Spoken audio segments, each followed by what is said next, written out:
السلام علیکم ورحمۃ اللہ وبرکاتہ۔ اشہدو ان لا الہ الا اللہ وحدہ لا شریک لہ واشہد ان محمدا عبدہ ورسولہ، اما بعد فاعوذ باللہ من الشیطان الرجیم، بسم اللہ الرحمن الرحیم۔ اللہ تعالیٰ کے فضل اور کرم سے پچھلی جو ہماری کلاس تھی اس میں جو 5واں سپارہ ہے اس کی آیت نمبر، یا یہ کہنا چاہیے کہ اس کا نصف ہم کور کر چکے تھے۔ سورۃ النساء کی آیت نمبر 88 تک کا ترجمہ اور مضمون ہم نے پڑھ لیا ہے، اور اب اگلی آیت سے اگلا رکوع شروع ہوتا ہے، لہٰذا پہلے اس رکوع کی تلاوت کروں گا اور اس کے بعد انشاءاللہ تعالیٰ ترجمہ اور تفسیر کی طرف آئیں گے۔ چونکہ کل کلاس بعض دوسرے امور کی وجہ سے نہیں ہو سکی، لہٰذا کوشش کریں گے کہ آج کی کلاس میں نسبتاً تھوڑی زیادہ رفتار کے ساتھ چلیں، تاکہ کل جو مضمون رہ گیا تھا اس کو بھی انشاءاللہ تعالیٰ آج کی کلاس میں ہی ہم کور کر لیں۔ اعوذ باللہ من الشیطان الرجیم۔ فما لکم فی المنافقین فئتین واللہ ارکسہم بما کسبوا اتریدون ان تہدوا من اضل اللہ ومن یضلل اللہ فلن تجد له سبیلا وَدُّوا لَوْ تَكْفُرُونَ كَمَا كَفَرُوا فَتَكُونُونَ سَوَاءً فَلَا تَتَّخِذُوا مِنْهُمْ أَوْلِيَاءَ حَتَّى يُهَاجِرُوا فِي سَبِيلِ اللَّهِ فَإِن تَوَلَّوْا فَخُذُوهُمْ وَاقْتُلُوهُمْ حَيْثُ وَجَدتُّمُوهُمْ وَلَا تَتَّخِذُوا مِنْهُمْ وَلِيًّا وَلَا نَصِيرًا إِلَّا الَّذِينَ يَصِلُونَ إِلَىٰ قَوْمٍ بَيْنَكُمْ وَبَيْنَهُمْ مِيثَاقٌ أَوْ جَاءُوكُمْ حَسِرَتْ صُدُورُهُمْ أَن يُقَاتِلُوكُمْ أَوْ يُقَاتِلُوا قَوْمَهُمْ وَلَوْ شَاءَ اللَّهُ لَسَلَّطَهُمْ عَلَيْكُمْ فَلَقَاتَلُوكُمْ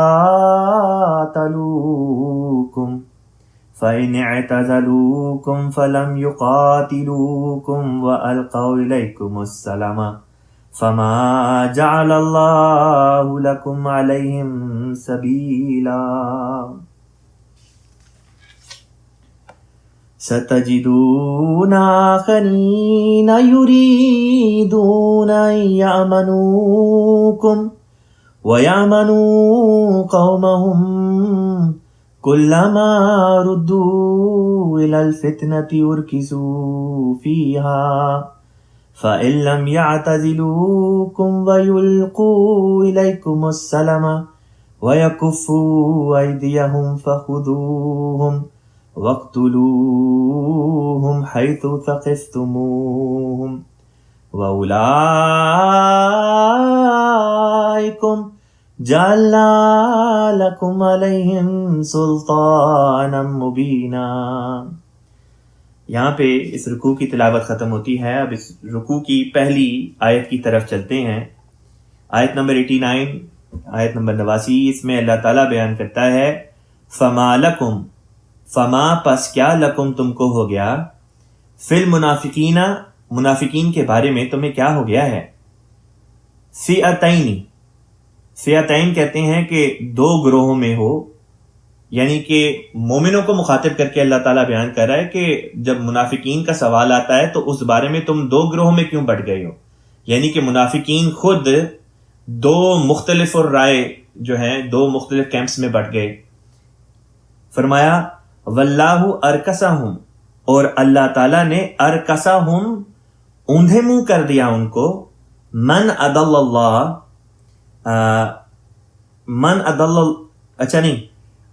واللہ ارکسہم بما کسبوا، کہ اللہ تعالیٰ نے ارکسہم ان کو اوندھے منہ کر دیا، یعنی منافقوں کو اوندھے منہ کر دیا،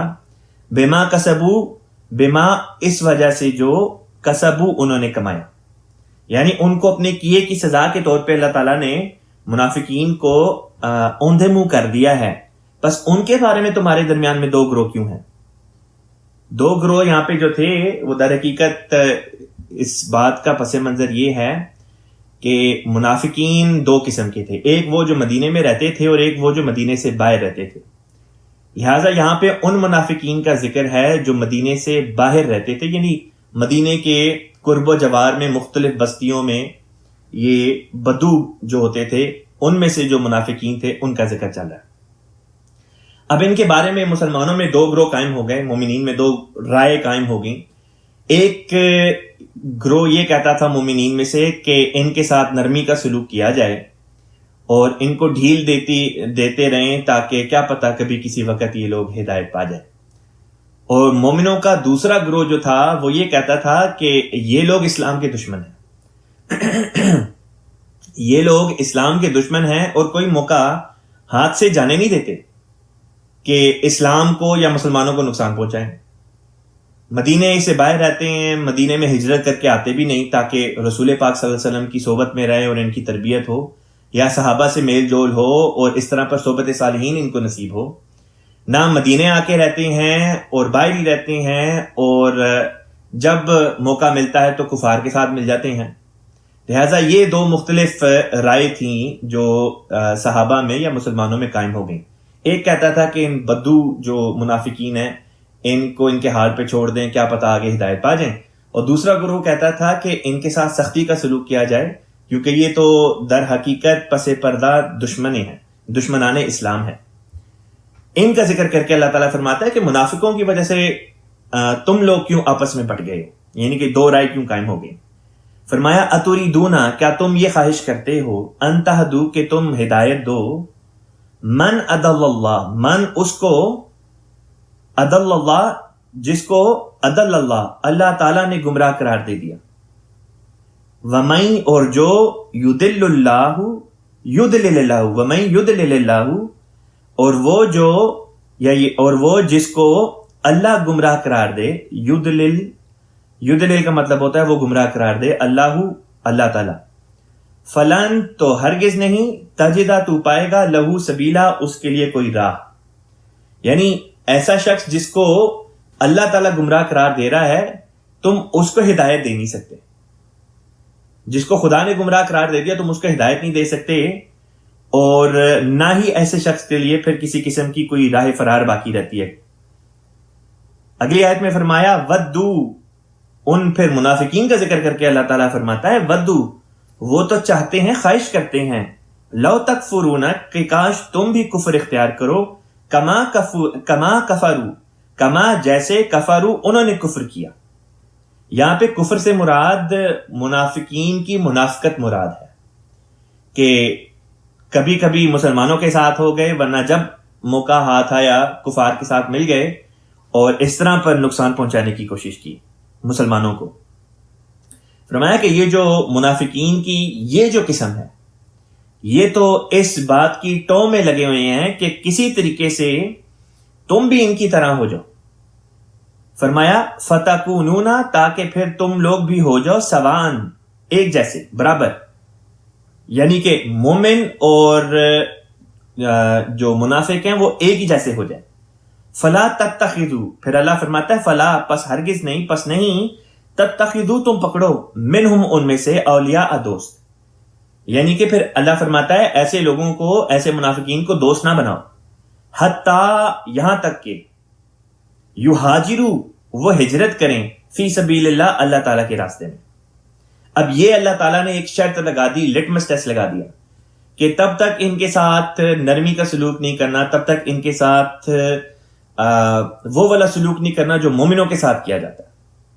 تب تک ان کے ساتھ دوستی یاری نہیں کرنی جب تک علامت کیا رکھی؟ فرمایا یہ ہجرت کر لیں خدا کی راہ میں. خلیفۃ مسیح رابع رحمہ اللہ تعالیٰ فرماتے ہیں کہ ہجرت اللہ کا در حقیقت اول مطلب یہ ہوتا ہے کہ بدی کو چھوڑ کے نیکی کی طرف آ جائے. اب حقیقی نیکی تو بہرحال اسی جگہ پہ ہو رہی تھی جہاں پہ رسول پاک صلی اللہ علیہ وسلم موجود تھے، کیونکہ جہاں رسول پاک صلی اللہ علیہ وسلم اور آپ کی جماعت موجود تھی صحابہ کی، وہیں پہ خدا تعالیٰ کا بھی نزول ہوتا تھا، خدا تعالیٰ کی برکتیں، خدا کا کلام نازل ہوا کرتا تھا. بس جب کہا جاتا ہے کہ خدا کی خاطر ہجرت کرنا تو مراد یہ ہوتی ہے کہ جہاں پہ انسان ہو اپنی حالت کو بدلے، یعنی بدیوں سے نکل کے نیکی کی طرف آ جائے. اور اس میں ظاہری ہجرت کی طرف بھی اشارہ تھا کہ خدا کی خاطر ہجرت کر کے لوگ جو ہیں وہ رسول پاک صلی اللہ علیہ وسلم کی صحبت اختیار کریں، ان کے قریب آ جائیں. بس جو دعویٰ بھرے ایمان کا لیکن ہجرت بھی نہ کرے، اس طرح کی ہجرت کے ہجرت کا اول معنی جو تھا کہ بدیاں چھوڑ کے نیکیوں کی طرف آ جائے، نہ وہ اس قسم کی ہجرت کرے نہ وہ دوسری والی ہجرت کرے جو ہجرت کی ثانوی معنی ہے، جس میں مراد یہ ہوتی ہے کہ انسان نقل مکانی کرے. تو جب تک وہ ایسا نہ کریں تب تک ان سے دوستی جائز نہیں، ان کے لیے نرمی کوئی نہیں. نرمی یا دوستی ہوگی ہی تب جب وہ نیکیاں اختیار کرتے ہوئے ہجرت کرے. فرمایا فَإِن تَوَلَّوْا، پس اگر وہ پھر جائیں. یہاں پہ پھرنے سے مراد یہ تھی کہ ایک جنگ کی کیفیت ہے جس کا ذکر چل رہا ہے. یہ آیات جس وقت نازل ہو رہی تھیں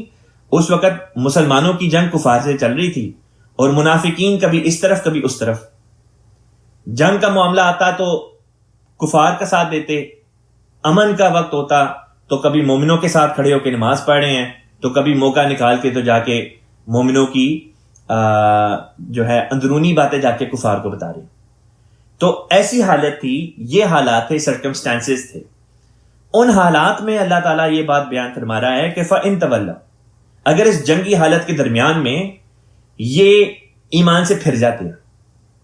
ایمان سے پھرنے سے یہاں پہ مراد یہ ہے کہ یہ تمہاری طرف داری چھوڑ کے کفار کے ساتھ چلے جاتے ہیں اور تمہاری مخالفت کرتے ہیں. اور جنگ میں مخالفت سے مراد یہی ہوا کرتی ہے کہ دوسری طرف جا کے تو مخالف فوج کی طرف سے لڑنا شروع کر دیں، یعنی تمہیں نقصان پہنچانا شروع کر دیں.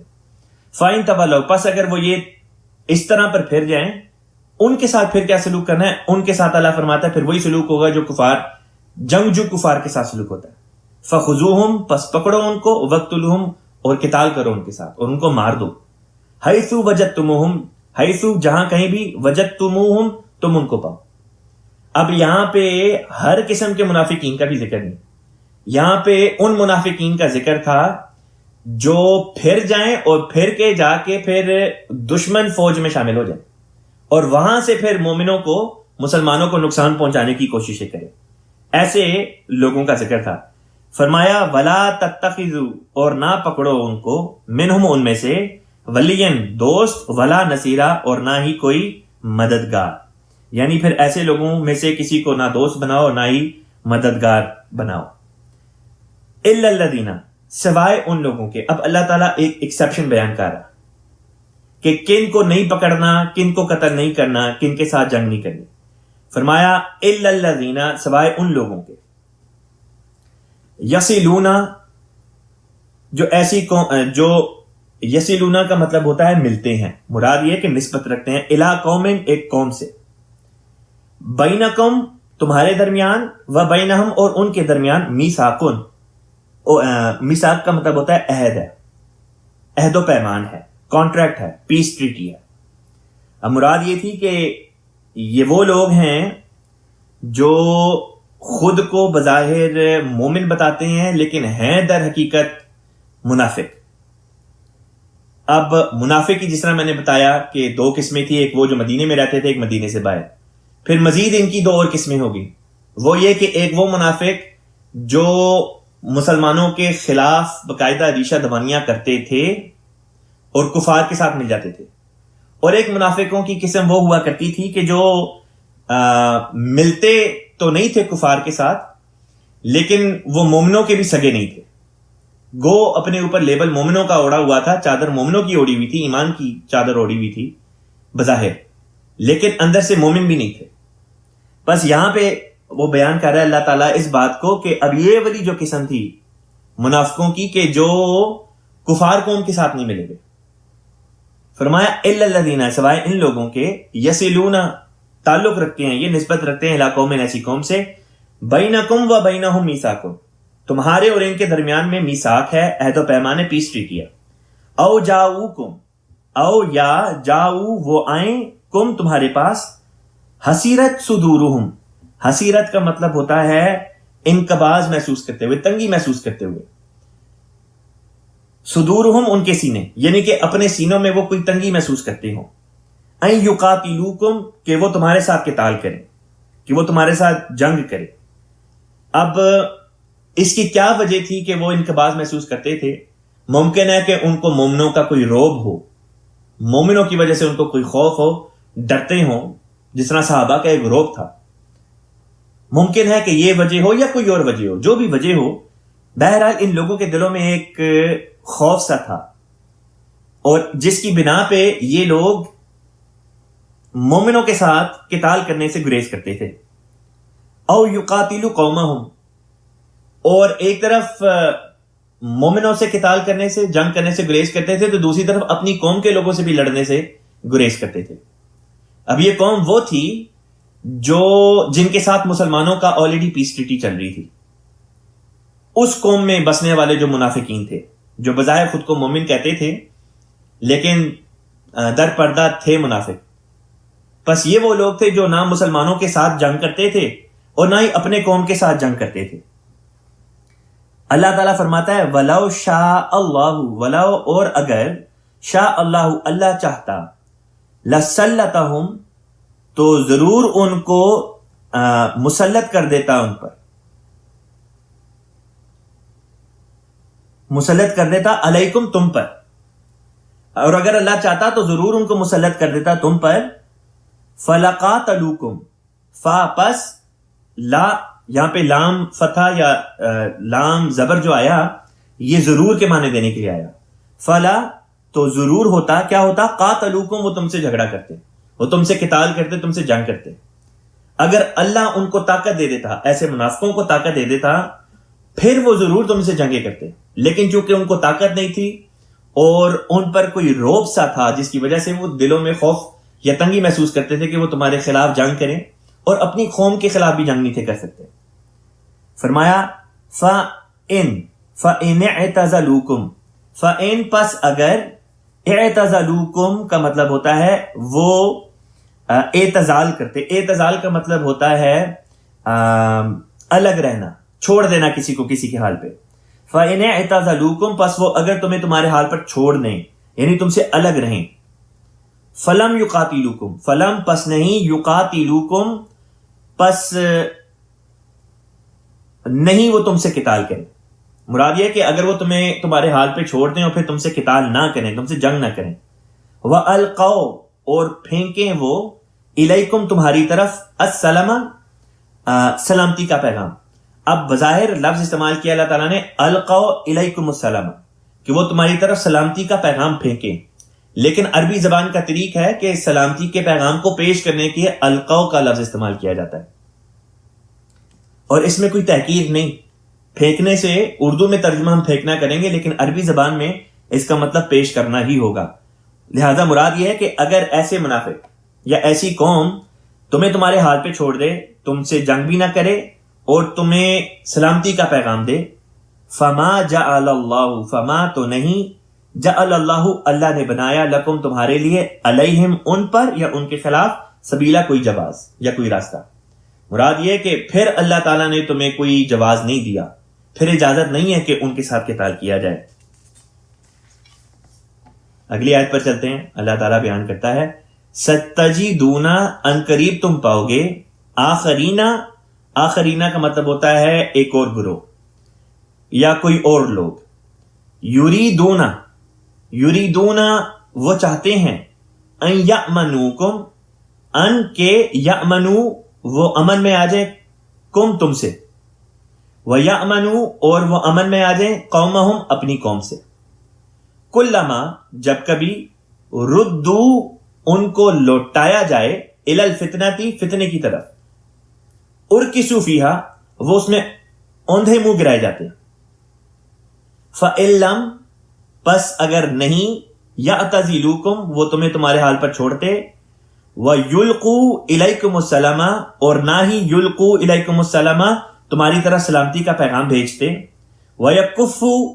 اور نہیں روکتے وہ ایدیہم اپنے ہاتھوں کو، یعنی کہ نہ تو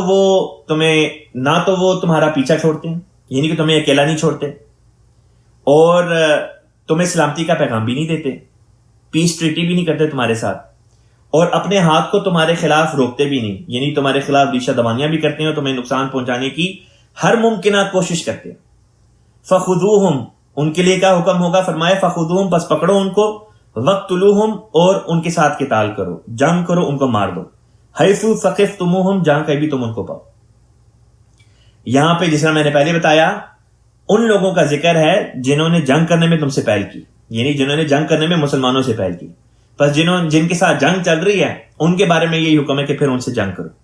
ان کی جنگ کا جواب جنگ، اور جنگ میں پھر فرمایا جب مد مقابل دشمن تم پر کسی قسم کی کوئی نرمی نہیں دکھائے گا تو پھر تم نے بھی کوئی نرمی نہیں دکھانی، ڈٹ کر ان کا مقابلہ کرنا. آگے فرمایا وَأُولَئِكُمْ وَأُولَئِكُمْ کا مطلب ہوتا ہے یہی ہیں وہ لوگ جعلنا بنایا ہم نے لکم تمہارے لیے علیہم ان پر سلطان مبینہ. سلطان کہتے ہیں دلیل کو بھی کہتے ہیں، حجت کو بھی کہتے ہیں، طاقت کو بھی کہتے ہیں، مبینہ کھلی کھلی. خلیفۃ مسیح رابع رحمہ اللہ تعالیٰ نے جو با محاورہ ترجمہ کیا ہے اس آیت کا وہ آپ کو سنا دیتا ہوں. حضور فرماتے ہیں تم کچھ دوسرے لوگ ایسے بھی پاؤ گے جو چاہتے ہیں کہ وہ تم سے بھی امن میں رہیں اور اپنی قوم سے بھی امن میں رہیں. جب کبھی بھی ان کو فتنے کی طرف لے جایا جائے تو وہ اس میں اوندھے منہ گرائے جاتے ہیں، یعنی کہ جو ان کو اگر موقع مل جائے مسلمانوں کو نقصان پہنچانے کا تو فوری طور پہ اس قسم کی فتنوں میں اپنا کردار ادا کرنے لگتے ہیں. پس اگر وہ تمہارا پیچھا نہ چھوڑے اور تمہیں امن کا پیغام نہ دیں اور اپنے ہاتھ نہ روکیں تو ان کو پکڑو اور ان کو قتل کرو جہاں کہیں تم انہیں پاؤ. اور یہی وہ تمہارے دشمن ہیں جن کے خلاف ہم نے تمہیں کھلی کھلی حجت عطا کیا. اب یہاں پہ یہ رکوع ختم ہوا، اگلا رکوع شروع ہوتا ہے، لہٰذا اگلے رکوع کی پہلے تلاوت کرتے ہیں پھر انشاءاللہ تعالیٰ اس کی مضمون کی طرف آتے ہیں. وَمَا كَانَ لِمُؤْمِنٍ أَن يَقْتُلَ مُؤْمِنًا إِلَّا خَطَأً وَمَنْ قَتَلَ مُؤْمِنًا خَطَأً فَتَحْرِيرُ رَقَبَةٍ مُؤْمِنَةٍ وَدِيَةٌ مُسَلَّمَةٌ إِلَىٰ أَهْلِهِ إِلَّا أَن يَصَّدَّقُوا فَإِن كَانَ مِن قَوْمٍ عَدُوٍّ لَكُمْ وَهُوَ مُؤْمِنٌ فَتَحْرِيرُ رَقَبَةٍ مُؤْمِنَةٍ وَإِن كَانَ مِن قَوْمٍ بَيْنَكُمْ وَبَيْنَهُمْ مِيثَاقٌ فَدِيَةٌ مُسَلَّمَةٌ إِلَىٰ أَهْلِهِ وَتَحْرِيرُ رَقَبَةٍ مُؤْمِنَةٍ فَمَن لَّمْ يَجِدْ فَصِيَامُ شَهْرَيْنِ مُتَتَابِعَيْنِ توبة من الله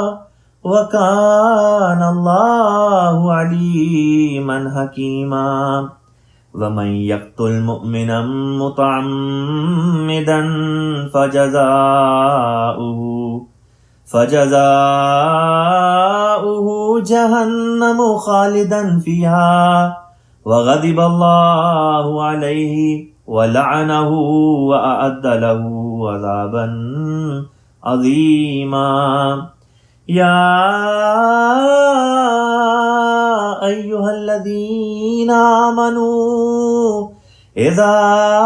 ضَرَبْتُمْ فِي سَبِيلِ اللَّهِ فَتَبَيَّنُوا ولا تقولوا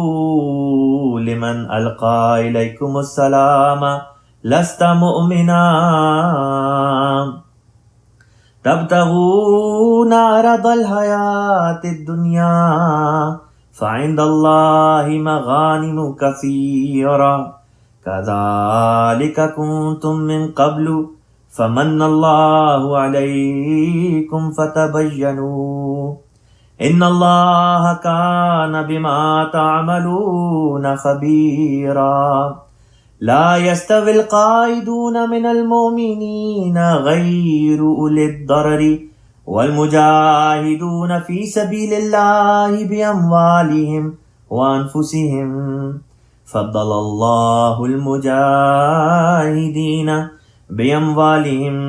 وأنفسهم على القائدين درجة وكلا وعد الله الحسنى وفضل الله المجاهدين على القائدين أجرا عظيما درجات منه ومغفرة ورحمة وَكَانَ اللَّهُ غَفُورًا رَحِيمًا۔ الحمدللہ یہاں پہ ہماری یہ جو رکوع تھا یہ اس کی تلاوت ختم ہوئی۔ اب میں اس رکوع کی جو آیات ہیں ان کا ترجمہ اور جہاں جہاں تفصیل بیان کرنے کی ضرورت ہوگی وہ میں بیان کر دیتا ہوں۔ اللہ تعالیٰ آیت نمبر 93 میں بیان فرماتا ہے وَمَا كَانَ اور نہیں ہے جائز لِمُؤْمِنٍ مومن کے لیے اَن یقتل کہ وہ قتل کرے مومنًا کسی مومن کو الا خطأ سوائے اس کے کہ غلطی سے ایسا ہو جائے، سوائے خطا کے اگر ایسا ہو جائے اس کے علاوہ مومن کے لیے جائز نہیں کہ وہ کسی مومن کو قتل کرے۔ ومن قتل ومن اور جو قتل کرے من قتل قتل کرے مومنًا مومن کو خطأً غلطی سے، یعنی کہ اگر کوئی مومن کسی دوسرے مومن کو قتل کر دے غلطی سے فتحریر تو آزاد کرنا ہے رقبۃ گردن، مراد یہ ہے کہ پھر غلام آزاد کرنا ہے، ایک بندہ ایک انسان آزاد کرنا ہے، مومنۃ جو کہ مومن ہو، ودیۃ اور دیت دینی ہے، دیت کہتے ہیں بلڈ منی کو، مسلمۃ طے شدہ، الی اہلہ اس کے گھر والوں کی طرف، اس کے اہل کی طرف۔ مراد یہ کہ اگر ایک مومن نے کسی دوسرے مومن کو غلطی سے قتل کر دیا ہے تو پہلا کام تو وہ یہ کرے گا کہ وہ ایک آزاد مومن غلام کو آزاد کر دے گا، اور دوسرا کام اس نے یہ کرنا ہے کہ جو مومن مسلمان قتل ہو گیا تھا اس کے اہل خانہ کو وہ دیت ادا کرے گا، جو بھی طے شدہ ایک دیت ہے، الا ان یصدقوا سوائے اس کے ان کے یصدقوا کہ بطور صدقے کے وہ چھوڑ دیں۔ مراد یہ کہ سوائے اس کے کہ وہ جو مومن جو قتل ہو گیا مقتول تھا اس کے اہل خانہ اگر بطور صدقے کے دیت لینے سے انکار کر دیں یا معاف کر دیں تو تب دیت معاف ہو جائے گی، ورنہ بہرحال دیت کا دینا ضروری ہے۔ فَإِن كَانَ پس اگر وہ ہو من قوم، یعنی کہ مومن مقتول کا ذکر چل رہا ہے، فَإِن كَانَ من قوم اگر وہ مومن مقتول ہو من قوم ایسی قوم سے عدو لکم دشمن ہے تمہارے لیے، یعنی کہ وہ خود تو مومن ہو لیکن وہ دشمن قوم میں سے ہو، کسی دشمن قوم کے ہاں رہتا ہو لیکن ہو مومن، ایمان لا چکا ہو، پھر کیا ہے فرمایا وَهُوَ مُؤْمِنٌ اور وہ مومن ہو، وہ خود مومن ہو، فَتَحْرِيرُ پس آزاد کرنا ہے رَقَبَةٍ مُؤْمِنَةٍ مومن گردن کا آزاد کرنا ہے، یعنی کہ پھر ایک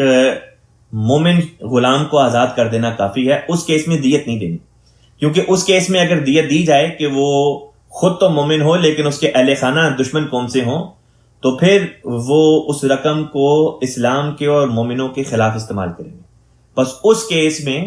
اتنا کافی ہے کہ ایک مومن غلام آزاد کر دیا جائے۔ فرمایا وَإِن كَانَ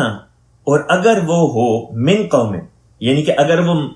مومن مقتول ہو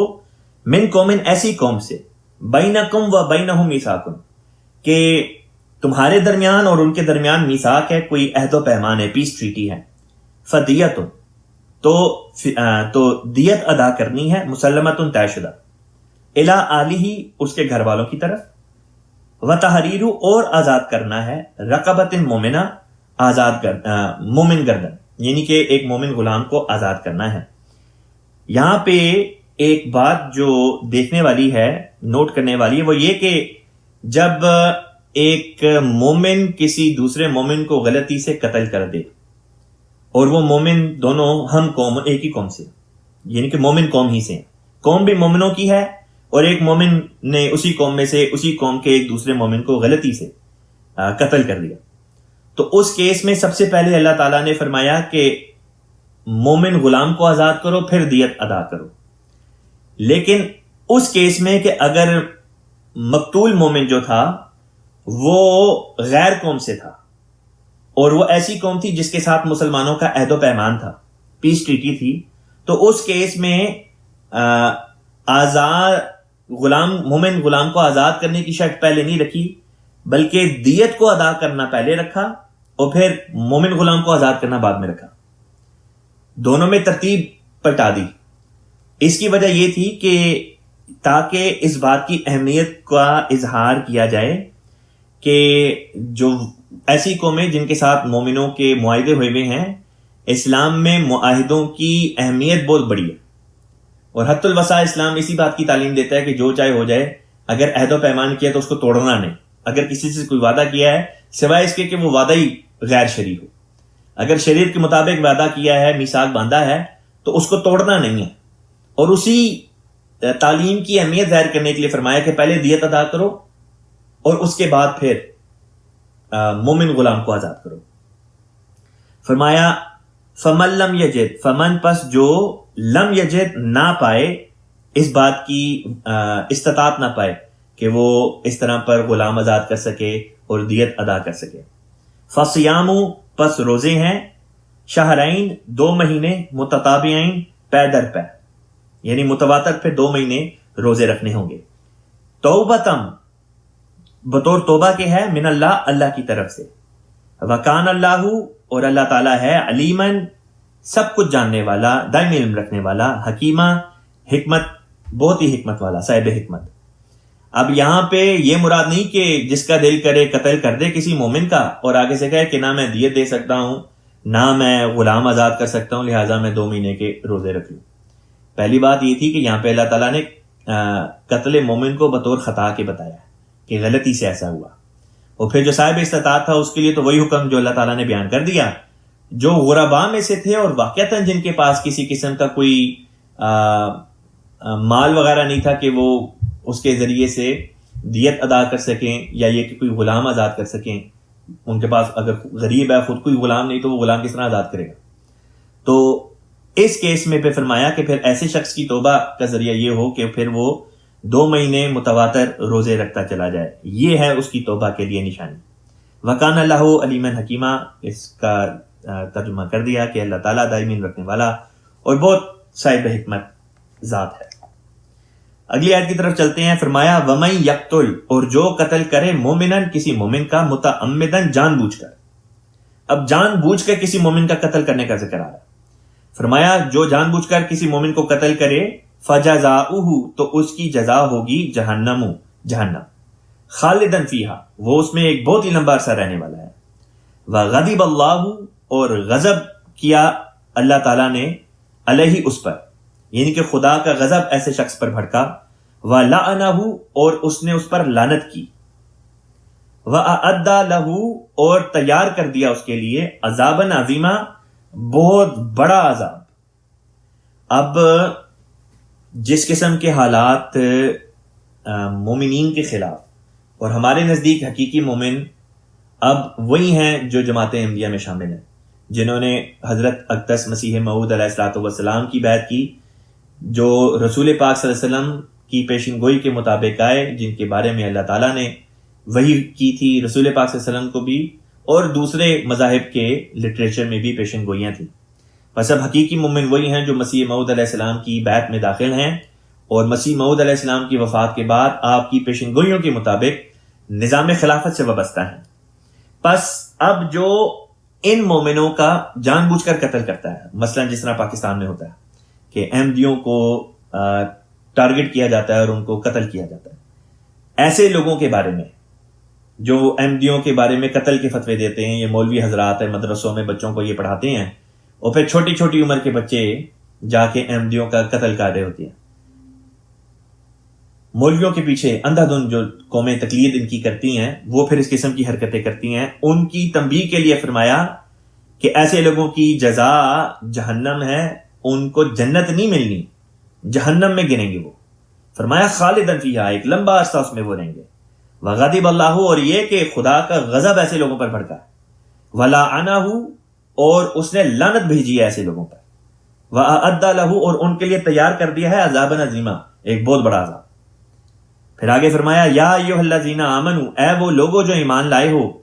اذا جب ضربتم، تم مارو، فی سبیل اللہ، خدا کے راستے میں. مراد یہ تھی کہ جب تم خدا کے راستے میں قدم مارو، یعنی کہ خدا کے راستے میں سفر اختیار کرو. فتبینوا، تو تبینوا، تبینوا کا مطلب ہوتا ہے اچھی طرح واضح کر لو، اچھی طرح چھان بین کر لو. ولا تقولوا، اور یہ نہ کہو، لمن، اس کو جو القا، پھینکے، الیکم السلام، تمہاری طرف سلامتی کا پیغام، لست مومنا، کہ تم مومن نہیں ہے. اللہ تعالیٰ فرما رہا ہے کہ تم راہ چل رہے ہو، خدا کے راستے میں سفر اختیار کیا ہوا ہے، تم کہیں جا رہے ہو، راستے میں کوئی شخص تمہیں مل جاتا ہے تو چھان بین کر لو. چھان بین کر لو سے مراد یہ ہے کہ اسی طرح منہ اٹھا کے اس کو مار نہیں دینا کہ پتہ نہیں یہ کون ہے، اس کو مار دیتے ہیں، شاید یہ کافر ہو، اور اس طرح پر اس کا مال ہمارے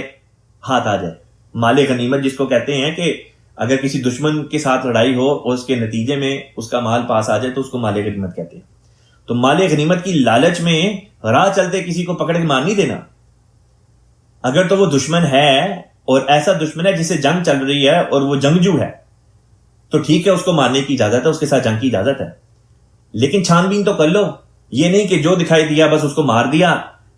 کافر کا لیبل اس کے اوپر چپکا کے اور اس کا مال اپنے حوالے کر لیا، مطلب چھین لیا، اس کا مال غنیمت حاصل کر لیا. فرمایا ولا تقولوا، اور یہ نہ کہو، لمن القى الیکم السلام، جو تمہیں سلام کہے. اگر کوئی تمہیں سلام کہتا ہے یا سلامتی کا پیغام دیتا ہے، اس کو آگے سے یہ نہ کہو لست مومنا، کہ تو مومن نہیں ہے.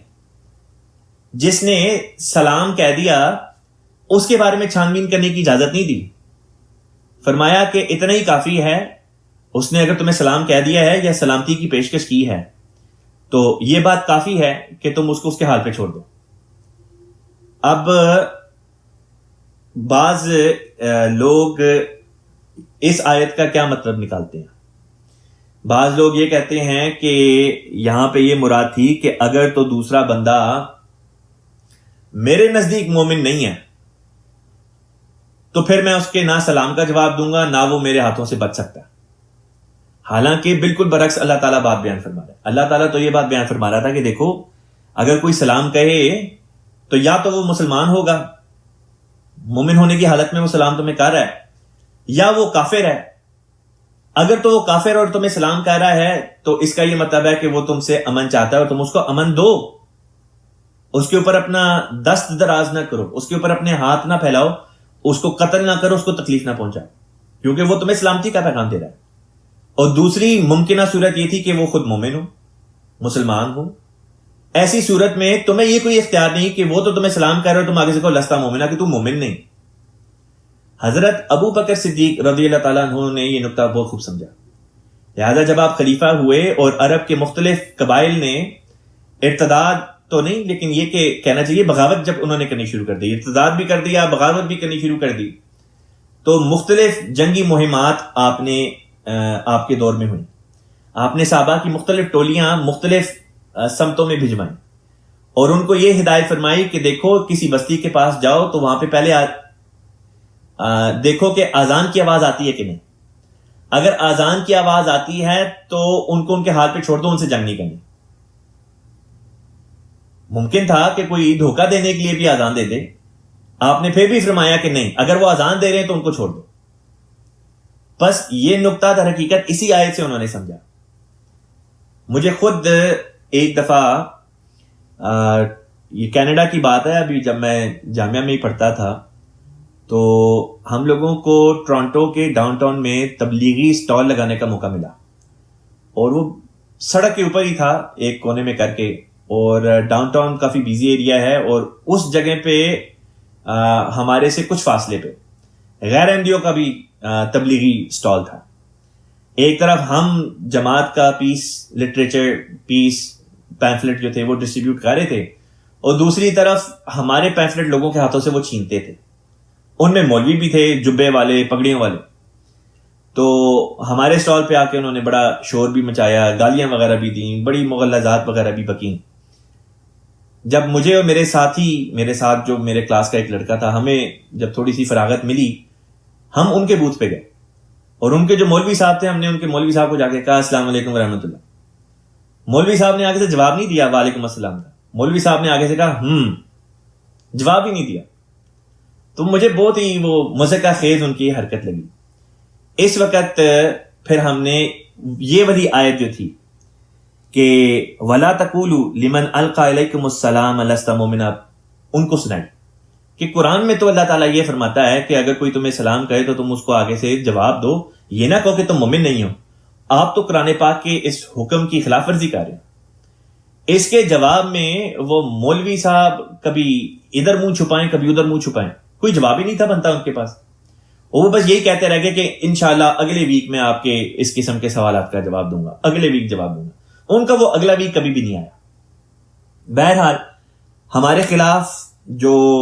فتوے دیے جاتے ہیں، یہ آیت ایک نہایت ہی بہترین آیت ہے ایسے لوگوں کا منہ بند کرانے کے لیے کہ جب ہم ان کی طرف سلام کریں، ان کو سلام کریں اور وہ سلام کا آگے سے جواب بھی نہ دیں. تو یہ آیت ایسے لوگوں کا منہ بند کرنے کے لیے بہت ہی اچھی ہے، کیونکہ اس آیت سے ثابت ہو جاتا ہے کہ وہ قرآن کی تعلیم پر عمل نہیں کرے، بلکہ ہم ہیں جو قرآن کی تعلیم پر عمل کرتے ہیں. اللہ تعالیٰ آگے فرماتا ہے تبتغون، تم چاہتے ہو، اراد الحیات الدنیا، ارادہ اموال، حیات الدنیا، اس دنیاوی زندگی کے. مراد یہ ہے، خلیفۃ مسیح رابع رحمہ اللہ تعالیٰ ترجمے میں بیان کرتے ہیں کہ اور جو تم پر سلام بھیجے اس سے یہ نہ کہا کرو کہ تم مومن نہیں ہو، تم دنیاوی زندگی کے اموال چاہتے ہو. فعند اللہ، تو اللہ تعالیٰ کے پاس ہے مغانم کثیرہ، بہترین یا کثرت سے مال غنیمت، یا یہ کہ اللہ تعالیٰ کے پاس غنیمت کثرت سے ہے. بالفاظ دیگر مراد یہ ہے کہ اللہ تعالیٰ بیان کر رہا ہے کہ تم ان کا مال حاصل کرنے کے لیے، یعنی دنیاوی مال حاصل کرنے کے لیے جلد بازی کرتے ہوئے راہ چلتے کسی شخص کے اوپر اس کو قتل نہ کر دو، اس پہ زیادتی نہ کرو، اس پہ تشدد نہ کرو. کیونکہ اگر تو تم مال کی خاطر یہ حرکتیں کر رہے ہو تو فرمایا اصل مال تو خدا کے پاس ہے اور وہ کثرت سے ہیں. فرمایا کذالک، اب یہ جو پیچھے لفظ تھا مغانم، یہ غنمہ سے نکلا اور مال غنیمت بھی اسی سے نکلا ہے، اور جس کا مطلب ہوتا ہے وہ مال جو آسانی سے ہاتھ میں آ جائے. کذالک کنتم، کذالک ایسے تھے، کنتم تم بھی، من قبل اس سے پہلے، یعنی کہ اسلام لانے سے پہلے تمہاری اپنی بھی یہی حالت تھی. فمن اللہ، تو اللہ نے احسان کیا، فضل کیا، علیکم تم پر، فتبینوا، پس چھان بین کر لیا کرو. ان اللہ، یقیناً اللہ تعالی، کانا ہے، بما تعملون، اس بارے میں جو تم کرتے ہو، عمل بجا لاتے ہو، خبیرہ، باخبر، خوب باخبر. یعنی کہ جو بھی تم عمل کرتے ہو، جو بھی تم کام کرتے ہو، اس بارے میں اللہ تعالیٰ بخوبی خبر رکھنے والا ہے. یہاں پہ حضور نے ایک فٹ نوٹ دیا ہے، میں پڑھ کے سنا دیتا ہوں. حضور فرماتے ہیں اس آیت کریمہ سے صاف ظاہر ہے کہ ہر رستہ چلتے کو دشمن سمجھ کر اس پر تشدد کی اجازت نہیں. کسی شخص کو پہچاننے کے لیے یہی کافی ہے کہ وہ تمہیں سلام کہے. تعجب ہے کہ اس بگڑے ہوئے زمانے میں بگڑے ہوئے علماء سلام کہنے کے نتیجے میں تشدد کرتے ہیں. جب پاکستان میں احمدی سلام کرتا ہے تو اس کے اوپر کیس کر دیے جاتے ہیں 3 سال کی، اس کو سزا دی جاتی ہے. بعض کیسز میں اس کو مار دیا جاتا ہے یا تشدد اس کے اوپر قسم کا کیا جاتا ہے. یہ وہ بات ہے جس کی طرف حضور نے ذکر کر دیا کہ کس طرح پر ان علماء کا اور پاکستان میں احمدی مسلمانوں کے خلاف بنائے گئے قوانین کا اسلام اور قرآن اور محمد مصطفیٰ صلی اللہ علیہ وسلم اور اللہ تعالیٰ کی ذات سے کچھ بھی لینا دینا نہیں۔ فرمایا اگلی آیت میں لا یستوی، نہیں ہے برابر، القاعدون، بیٹھے رہنے والے،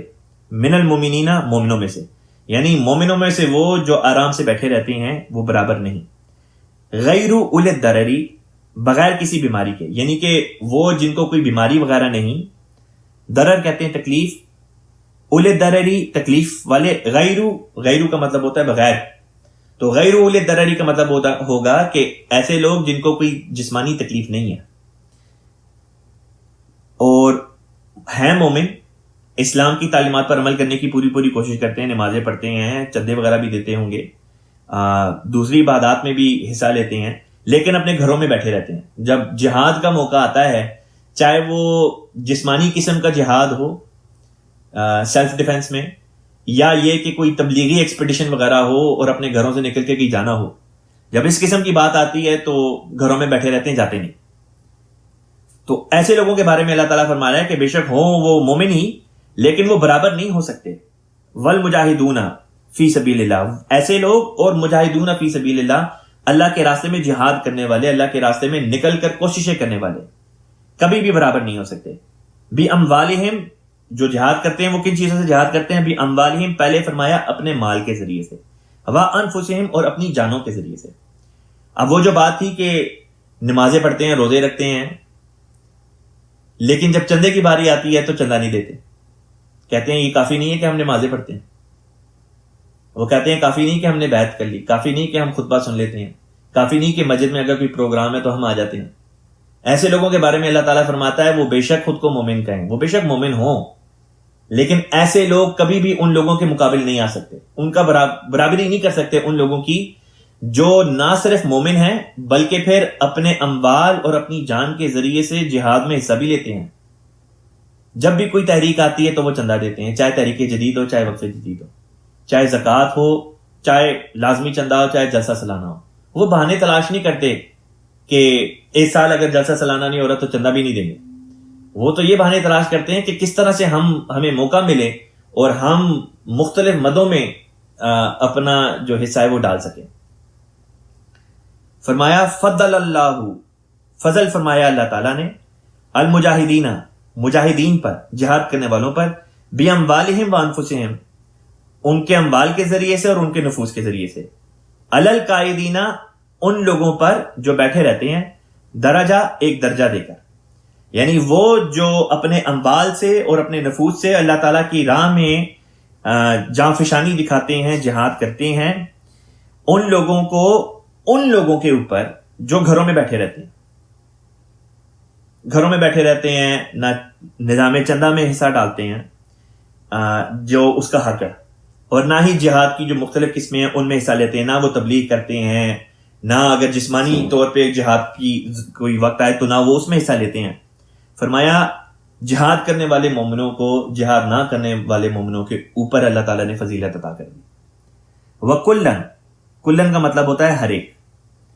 وَكُلًّا، اور ہر ایک سے، وعد اللہ، اللہ نے وعدہ کیا ہے، الحسنہ، نیکی کا، یعنی بھلائی کا وعدہ تو اللہ تعالیٰ نے ہر دو قسم کے مومنوں سے کیا ہے، ان سے بھی کیا ہے جو صرف نمازیں پڑھتے ہیں اور گھروں میں بیٹھے رہتے ہیں، اور بھلائی کا وعدہ اللہ تعالیٰ نے ان سے بھی کیا ہے جو صرف نمازیں نہیں پڑھتے بلکہ نمازوں کے ساتھ روزے بھی رکھتے ہیں، نظام چندہ میں بھی حصہ لیتے ہیں، تبلیغ میں بھی حصہ لیتے ہیں، اور اگر کبھی جسمانی جنگ کی ضرورت پڑ جائے، ڈیفینڈ کرنے کی ضرورت پڑ جائے تو وہ اس میں بھی اپنا حصہ ڈالتے ہیں۔ بھلائی کا وعدہ تو خدا نے دونوں سے کیا ہے، لیکن وفضل اللہ،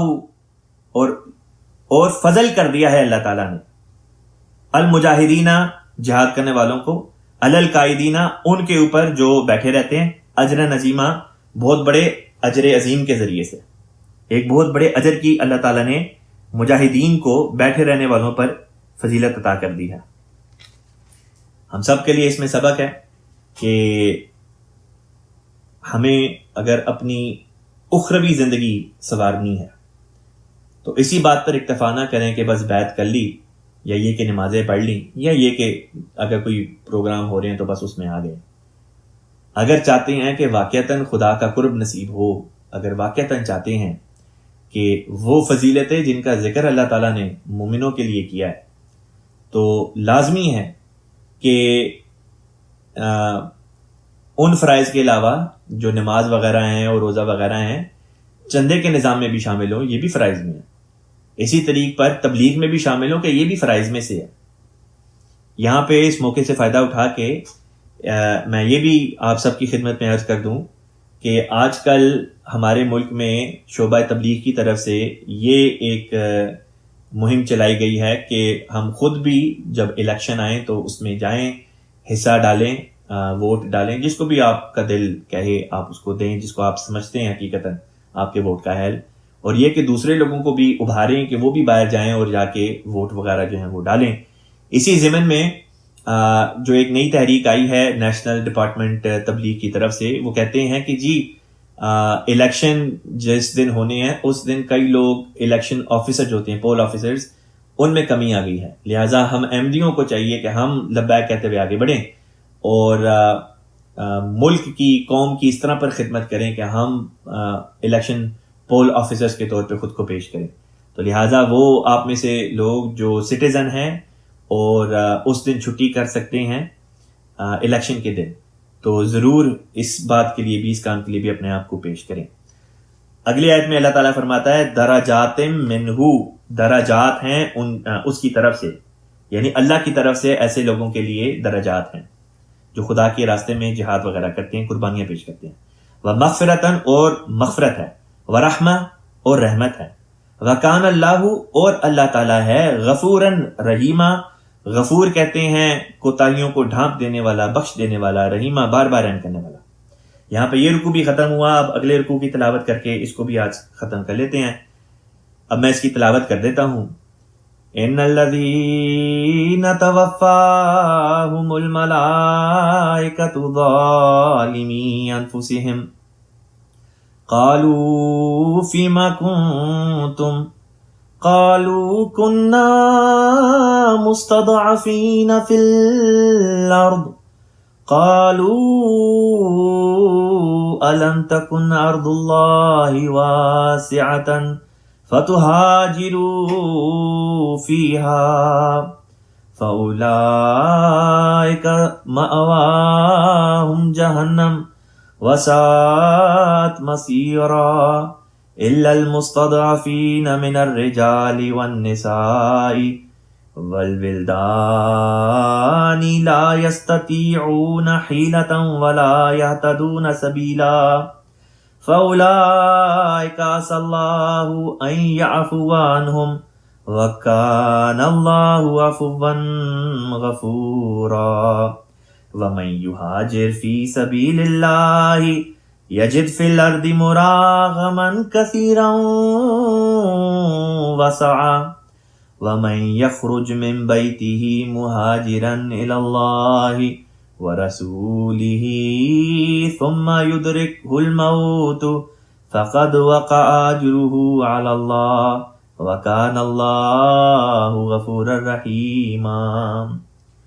اب اس رکوع کی جو پہلی آیت ہے آیت نمبر 98، اس کا ترجمہ دیکھتے ہیں۔ اللہ تعالیٰ فرماتا ہے ان الذین، یقیناً وہ لوگ، توفاہم، وفات دی جاتی ہے انہیں، یا یہ کہ وفات دیتے ہیں ان کو۔ توفا سے مراد ہوتی ہے روح کو قبض کر لینا، اور روح کو قبض کرنا مراد ہوتی ہے وفات دینا۔ اللہ تعالیٰ قرآن پاک میں ایک اور مقام پہ فرماتا ہے کہ روح قبض دو وقتوں میں کی جاتی ہے، ایک جب انسان سوئے اور ایک جب وقت وفات ہو۔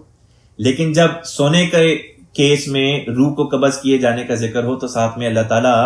نیند کا ذکر کر دیتا ہے، یا رات کا یا دن کا کوئی کسی وقت کا ساتھ میں ذکر کر دیتا ہے۔ تو مراد یہ ہوتی ہے کہ نیند کی حالت میں تمہاری روح کو قبض کیا، اور وہ ٹیمپریری، وہ وقتی طور پر روح کا قبض کرنا ہوتا ہے، اور اس معنوں میں ہوتا ہے کہ روح اللہ کے پاس چلی جاتی ہے لیکن پھر بھی اس کا جسم سے تعلق قائم رہتا ہے۔ لیکن ایسی روح قبض کرنا جو نیند کی حالت میں نہ ہو بلکہ وفات کی صورت میں ہو، اس کیس میں جب روح قبض کی جاتی ہے تو اس کا تعلق جسم سے کٹ جاتا ہے، اور وہ روح جس کا تعلق جسم سے کٹ جائے وہ جسم میں واپس نہیں آ سکتی، اور اسی کا مطلب وفات ہے۔ بس یہاں پہ اللہ تعالیٰ بیان کرتا ہے کہ یقیناً وہ لوگ کہ جب وفات دی جاتی ہے انہیں الملائکہ، تو ملائکہ کے ذریعے سے، یعنی خدا کے فرشتے ان کی روح قبض کر رہے ہوتے ہیں، اس حال میں ظالمی کہ وہ لوگ ظلم کرنے والے ہوتے ہیں، انفسہم اپنے نفوس پر، اپنی جانوں پر ظلم کرنے والے ہوتے ہیں. قالو تو وہ فرشتے ان کو کہتے ہیں فیما کنتم، فیما کس میں تھے، کنتم تم یعنی کہ تم کس حال میں تھے. قالو انہوں نے کہا، یا یہ کہ وہ لوگ کہیں گے، ایسے لوگ جو اپنے جانوں پر ظلم کرتے تھے، وہ آگے سے جواب دیں گے کننا مستضعفینا، کننا ہم تھے، مستضعفینا ایسے لوگ جن کو کمزور کر دیا گیا تھا، فی الارض زمین میں، یعنی ہمیں وطن میں جہاں پہ ہم رہتے تھے ہم کمزور بنا دیے گئے تھے. قالو آگے سے کہا جائے گا، یعنی فرشتے آگے سے کہیں گے الم تکن کیا نہیں تھی، ارض اللہ زمین اللہ کی، واسعتن وسیع، فتہاجروا فیہا تاکہ تم اس میں ہجرت کر جاتے. مراد یہ کہ اگر تمہارے اوپر سختیاں کی گئیں اور تم کمزور کر دیے گئے تو اللہ کی زمین وسیع ہے، تم نے ہجرت کیوں نہیں کر لی. فاولئک پس یہی وہ لوگ ہیں، مأواہم ٹھکانہ ہے ان کا جہنم. اب ایسے لوگوں کا ذکر ہے جنہوں نے کسی جائز عذر کی وجہ سے یہ نہیں کہ ہجرت کرنے سے رک گئے، بلکہ جان بوجھ کے ہجرت نہیں کی. ہجرت کر سکتے تھے لیکن ہجرت نہیں کی، اور خود اس حالت میں رہے جس میں ان کے اوپر کسی قسم کا کوئی تشدد ہو سکتا تھا، یا کسی قسم کی جو بھی ان کو اگر کوئی تکلیف پہنچی. حالانکہ وہ لوگ جن کو تکلیفیں واقعتاً پہنچتی ہیں، سوائے اس کے کہ ان کو ہجرت کرنے سے بھی روک دیا جائے تو وہ مجبور ہیں، وہ مراد نہیں اس آیت میں. لیکن وہ لوگ جن کی کوئی مجبوری بھی نہیں لیکن پھر بھی ہجرت نہیں کرتے، اور ہجرت ایک شرط تھی لازمی کہ ہجرت کرو گے تو پتہ چلے گا کہ تم مومن بھی ہو. اور ہجرت کے نتیجے میں ہجرت کا اول معنی جس طرح میں نے پہلے بیان کیا تھا، خلیفہ رابع رحمہ اللہ نے بیان فرمایا کہ اول معنی یہ ہے کہ بدی چھوڑ کے نیکی کی طرف آ جائیں. لہٰذا ایسے لوگوں کا بھی ذکر ہے جو بدیاں نہیں چھوڑتے اور نیکیوں کی طرف نہیں آتے. ایسے لوگ ہیں جن کا ٹھکانہ جہنم ہے. وساعت مسیرہ، وا اور ساعت بہت ہی برا ہے، مسیرہ بطور ٹھکانہ، یعنی جہنم بطور ٹھکانے کے بہت ہی بری جگہ ہیں. الا المستضعفین، اب کمزور جو کیے گئے ان میں سے ایک ایکسیپشن اللہ بیان کر رہا ہے کہ اوپر والی جو قسم تھی کمزور لوگوں کی جنہوں نے ہجرت کرنے سے انکار کر دیا، ٹھیک ہے، ان کا ٹھکانہ جہنم بتایا. لیکن کمزوروں کی ایک ایسی بھی قسم ہے جو کسی مجبوری کی وجہ سے، رکاوٹوں کی وجہ سے ہجرت نہیں کر سکے. ان کے بارے میں اللہ تعالیٰ نے فرما دیا کہ ان کا ٹھکانہ جہنم نہیں ہے. ان کے بارے میں فرمایا الا المستضعفین، سوائے ایسے کمزوروں کے، من الرجالی مردوں میں سے، والنسائی اور عورتوں میں سے، والولدانی اور بچوں میں سے، لا یستطیعون نہیں رکھتے وہ استطاعت، حیلتن کوئی چارہ، یعنی ان کے پاس کوئی چارہ کی راہ نہیں تھی، ولا یہتدون سبیلا اور نہ ہی وہ نکلنے کی کوئی راہ پاتے تھے، ولا یہتدون وہ راہ نہیں تھے پاتے، یا یہ کہ وہ ہدایت نہیں تھے پاتے. یہاں پہ ہدایت کا مطلب ہوگا کہ اس مشکل سے نکلنے کے لیے کوئی ہدایت نہیں تھے پاتے، سبیلا راستہ، یعنی کہ جن کو کوئی ہیلہ میسر نہیں تھا اور نہ ہی وہ نکلنے کی کوئی راہ پاتے تھے. بس ایسے جو لوگ ہو جن کی راہ میں رکاوٹیں ڈال دی جائیں اور اس وجہ سے وہ ہجرت نہ کر سکے، جس طرح کئی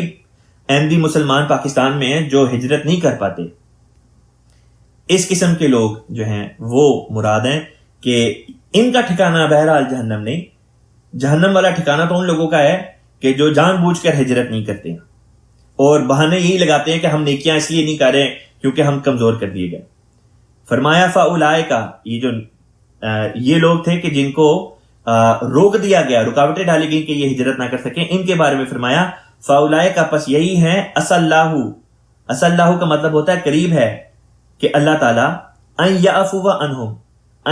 ان کے یعفو وہ عفو سے کام لے، عنہم ان سے، یعنی عفو درگزر کرے ان سے. وکان اللہ اور اللہ تعالیٰ ہے عفوا غفورا، عفوا درگزر کرنے والا، غفورا بار بار بخشنے والا. آخری آیت ہے اس رکوع کی، اس کو بھی پڑھ لیتے ہیں. فرمایا ومن یہاجر، ومن اور جو یہاجر ہجرت کرتا ہے، فی سبیل اللہ اللہ کے راستے میں، یعنی بدیوں کو چھوڑ کے نیکی کی طرف آ جاتا ہے، اور یہ بھی کہ جہاں پہ بستا ہے وہاں سے نقل مکانی کر جائے. فرمایا یجد فی الارض، تو وہ پائے گا زمین میں، مراغمن کثیرن. مراغمن کا مطلب ہوتا ہے دشمن کو نامراد کر دینے کے ذریعے. یعنی دشمن تو یہ چاہتا تھا کہ یہ نیکیاں نہ کرے، دشمن یہ چاہتا تھا کہ اس کو تکلیفیں دی جائیں. جب وہ ہجرت کر جائے گا تو وہ اب نیکیاں بھی کر سکے گا آزادانہ طور پہ، اور دشمن جو چاہتا تھا کہ وہ اس کو نیکیاں کرنے سے روک دے، اب دشمن اس کو روک نہیں سکے گا، لہٰذا یہ مطلب ہے نامرادی کا۔ مراغمن کثیرن، دشمن کو نامراد کرنے کے کثرت سے مواقع پائے گا۔ وسع، اور فراخی، وسعت۔ ومن یخرج، اور جو خارج ہو جائے، نکل جائے، من بیتہ، اپنے گھر سے، مہاجرن، مہاجر بنتے ہوئے، اللہ، اللہ کی طرف، ورسولہ، اور اس کے رسول کی طرف، ثم، پھر، یدرکہ الموت، یدرکہ، اس کو آلے الموت، موت، یعنی کہ وہ خدا کی راہ میں خدا اور خدا کے رسول صلی اللہ علیہ وسلم کی طرف ہجرت کر جائے اور راستے میں ہو اور اس کو وفات آ جائے، موت آ جائے۔ اس کے بارے میں فرمایا فقد، تو پس، وقع، واجب ہو گیا، اجرہ، اس کا اجر، اللہ، اللہ پر، وکان اللہ، اور اللہ تعالیٰ ہے، غفور الرحیمہ، غفور کا مطلب ہوتا ہے بہت بخشنے والا، رحیمہ، بار بار رحم فرمانے والا۔ اب یہاں پہ اس آیت کا جو حضرت اقدس مسیح موعود علیہ الصلوۃ والسلام نے جو تفسیر کی وہ بھی آپ کو سنا دوں۔ حضرت مسیح موعود علیہ السلام فرماتے ہیں کہ حضرت مسیح علیہ السلام یعنی عیسیٰ علیہ السلام کا قول ہے کہ نبی بے عزت نہیں مگر اپنے وطن میں، لیکن میں کہتا ہوں کہ نہ صرف نبی بلکہ بجز اپنے وطن کے کوئی راست باز بھی دوسری جگہ ذلت نہیں اٹھاتا۔ اور اللہ جل شانہ فرماتا ہے جو شخص اطاعت الہی میں اپنے وطن کو چھوڑے تو خدا تعالیٰ کی زمین میں ایسے آرام گاہ پائے گا جن میں بلا حرج دینی خدمت بجا لا سکے۔ یہ ہے نکتہ۔ پھر فرمایا اسباب کیا شے ہیں؟ کچھ بھی نہیں۔ اللہ تعالیٰ فرماتا ہے کہ میری راہ میں جاؤ گے تو مراغمن کثیرن پاؤ گے،